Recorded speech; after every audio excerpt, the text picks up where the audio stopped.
Bonjour à toutes et à tous, on se retrouve aujourd'hui pour notre rendez-vous couture du week-end et je suis trop heureuse de vous présenter notre premier projet qui va être un mix entre un tote bag et un sac à dos. Donc je suis trop contente. Je voulais pas commencer par un vêtement directement car je voulais d'abord vous présenter quelque chose de facile à faire et qui ne prenne pas beaucoup de temps. Mais ce projet va néanmoins vous apprendre de nouvelles techniques qui vous sera utile pour notre prochain projet qui sera un vêtement cette fois-ci.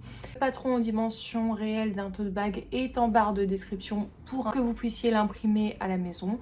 Si vous n'avez pas d'imprimante, pas de souci, vous pouvez aussi dessiner le patron à la craie, il n'y a pas d'excuse, vous pouvez faire ce projet sans souci. Petit point sur les matières. Je vous conseille de prendre une toile de coton qui s'appelle de la Cretonne. C'est ce qu'on utilise généralement comme tissu pour les tote bags en confection, de la Cretonne.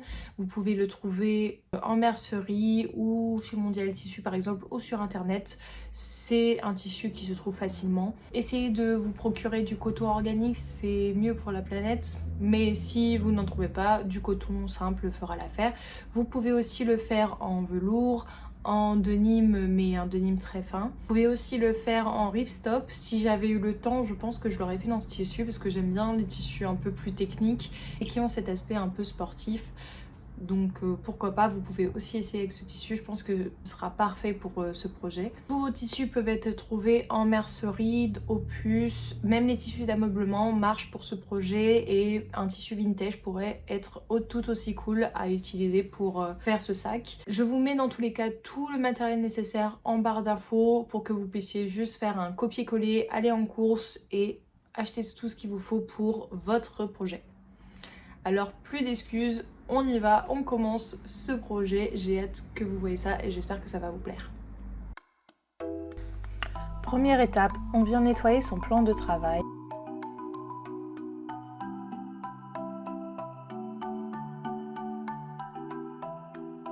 Personnellement, je viens découper mon tissu, mais grâce aux dimensions dans la barre d'infos, pour vous ce ne sera pas nécessaire car le fabricant de tissu vous le découpera à vos dimensions. Je viens ensuite déterminer l'endroit et l'envers de mon tissu. Généralement, l'endroit a un côté plus brillant, donc c'est la face extérieure, et l'envers, c'est la face intérieure. Je viens ensuite le noter et l'épingler sur mon tissu pour m'en rappeler. Si vous avez une imprimante, je vous conseille d'imprimer le patron gratuit en barre d'infos et ensuite de le placer sur le tissu et de découper tout autour. Si vous n'avez pas de patron, alors on va dessiner directement sur le tissu un carré rectangle aux dimensions indiquées sur le patron ou sur la vidéo.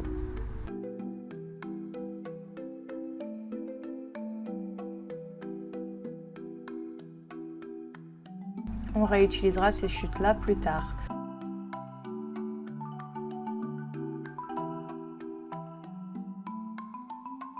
Je viens ensuite passer à l'assemblage de ma coulisse.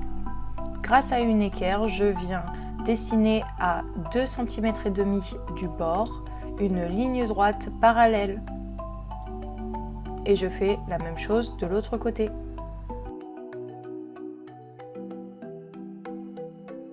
Une fois dessiné, je viens plier sur cette ligne et je vais venir précasser, c'est-à-dire repasser sur la pliure.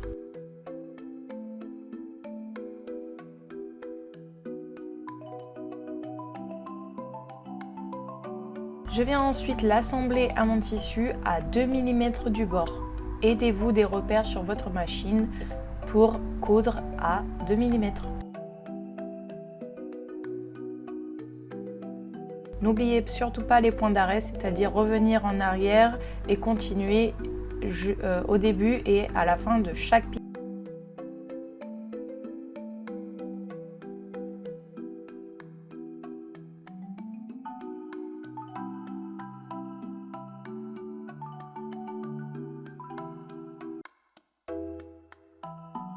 Coupez ensuite les fils à chaque extrémité.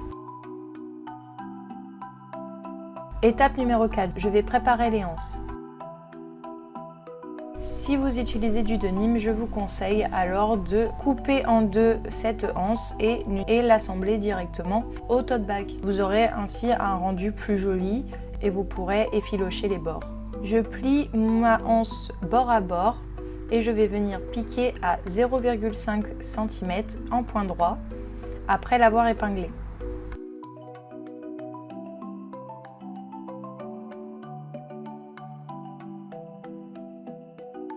N'oubliez toujours pas les points d'arrêt et continuez en ligne droite à 0,5.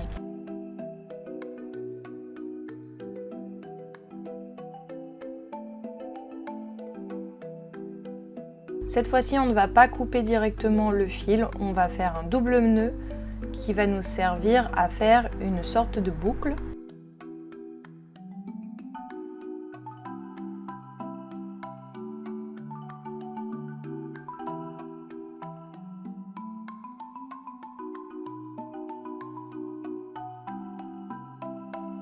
Où l'on viendra placer notre épingle à nourrice directement dans cette boucle afin de pouvoir retourner notre anse. Et je rentre l'épingle dans la anse et je pousse jusqu'à l'autre extrémité.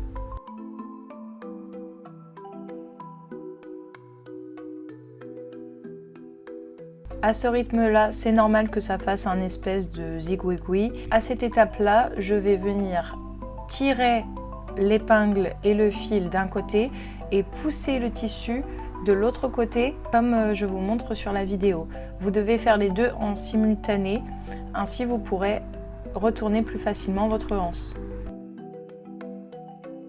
Une fois que le tissu est à l'intérieur, il suffit juste de tirer de l'autre côté le bord du tissu et je peux retourner très facilement. Et voilà, vous savez maintenant comment retourner une anse ou une bretelle.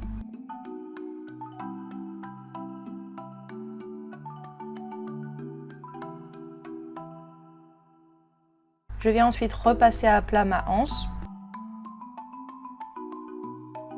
Sur le corps de mon tote bag, je viens sur la coulisse placer des repères qui me serviront à épingler ma anse.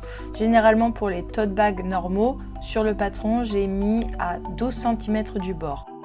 Vous épinglez ensuite votre anse.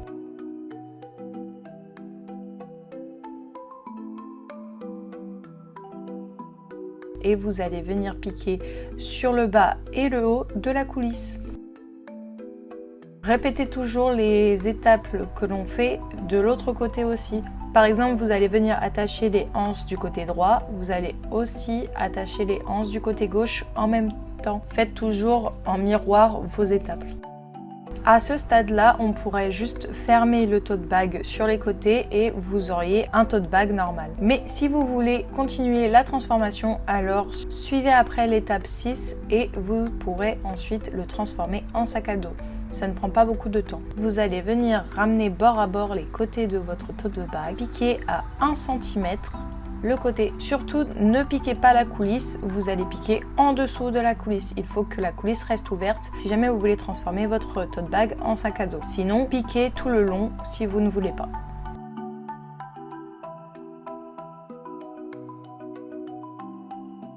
On coupe les fils à chaque extrémité. Étape 6, préparer la transformation en sac à dos. On va venir répéter la même étape que pour les anses, mais en plus petit. Donc on va venir piquer à 2 mm du bord la petite anse et on viendra le retourner avec l'épingle comme on a fait dans l'étape précédente. Après avoir repassé ces petits passants, nous allons venir marquer sur le corps du tote bag à l'intérieur, sur la couture de côté, notre emplacement pour les petites anses. À l'aide d'un découpe-vite, je viens découdre à 1 cm à l'intérieur de mon repère pour ensuite faire passer mes anses.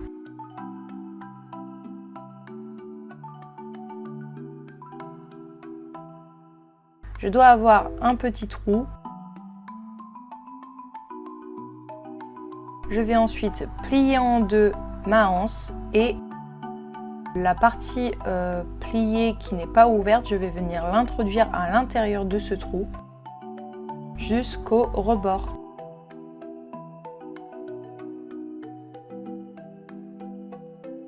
Je vais ensuite venir repiquer sur la même couture de côté sur 1 cm. N'oubliez pas les points d'arrêt.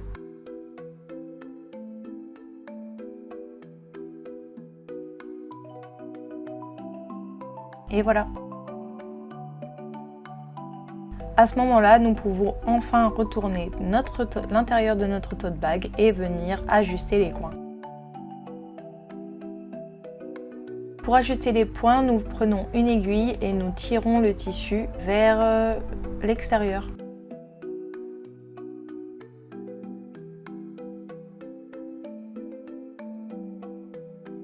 Et voilà le rendu final. Je vais ensuite réajuster les coins de la coulisse. Pour cela, je vais venir couper à 1 cm juste au-dessus de la couture.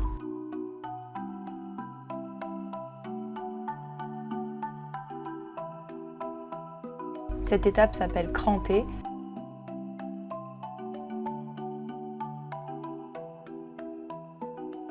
Et je viens ensuite retourner à 1 cm seulement le bord de ma coulisse.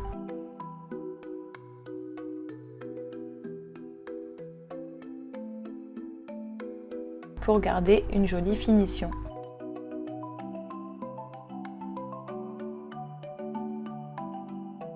Dernière étape, passer les fils du sac à dos. Pour cette étape, il suffira seulement de prendre votre bobine et laisser attacher, surtout ne découpez pas vos fils en avance. Vous allez introduire l'extrémité de votre fil dans la première coulisse et faire le tour jusqu'à la deuxième coulisse. Je vous mets un dessin sur la vidéo pour que vous voyez mieux.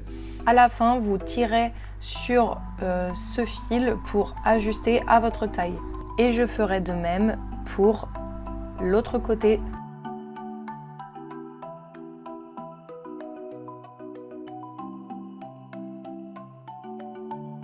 Donc là, je réajuste les fils pour que ce soit à ma taille.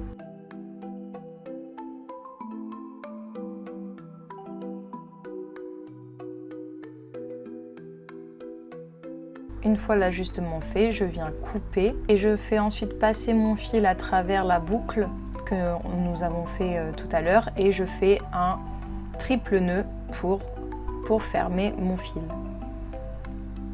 Et je fais la même chose de l'autre côté.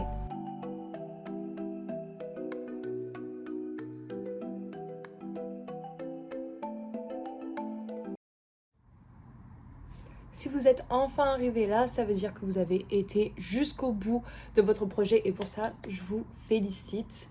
J'espère que le résultat vous plaît. Donc du coup, vous devriez vous retrouver avec un sac comme ça, que vous pouvez refermer facilement en sac à dos. J'ai pas fait les dimensions en fait d'un tote bag normal parce que moi je voulais en fait l'utiliser pour mettre mon iPad essentiellement dedans pour me balader et juste transporter mon iPad si jamais j'ai envie d'aller dessiner dans un café ou quoi. Pour vous dire qu'en gros, vous pouvez le faire aux dimensions que vous voulez, vraiment. Voilà. Vous voulez en faire un pour, je sais pas, transporter un livre, allez-y. Enfin, c'est vraiment juste un carré que vous devez faire. Après, le reste, vous avez les techniques, par exemple pour la coulisse, les anses et les petites anses sur le côté et le fil. Après, quand vous savez faire ça, en fait, vous pouvez juste modifier la taille et en faire de toutes les formes différentes. Amusez-vous et essayez de le reproduire dans différentes formes, pourquoi pas dans différents tissus. Enfin, vraiment expérimentez au maximum votre créativité. Si vous décidez de publier cette création que vous faites, taguez-moi sur Instagram. Comme ça, je verrai vos créations et ça me ferait plaisir de voir ce que vous faites. Et je suis désolée pour le son, ce grésillement atroce. J'ai acheté un nouveau micro parce qu'on m'avait dit dans une précédente vidéo qu'en fait le son n'était pas bon. Donc j'ai acheté un micro, sauf que je me suis rendu compte qu'au montage que c'était pas parfait. Donc bon, je vais essayer de régler ça, les problèmes d'image, les problèmes de son, je vais essayer de régler ça au maximum pour le prochain cours. Soyez indulgents, je suis désolée. Je vais essayer d'améliorer ça, promis. En tout cas, merci d'avoir regardé cette vidéo et d'avoir suivi ce cours. Je vous prépare une pépite pour le prochain cours. Donc j'espère que ça vous plaira aussi. Abonnez-vous pour pour être informé en fait du prochain cours aussi. On se retrouve du coup la semaine prochaine et je vous souhaite un très bon week-end. À toutes!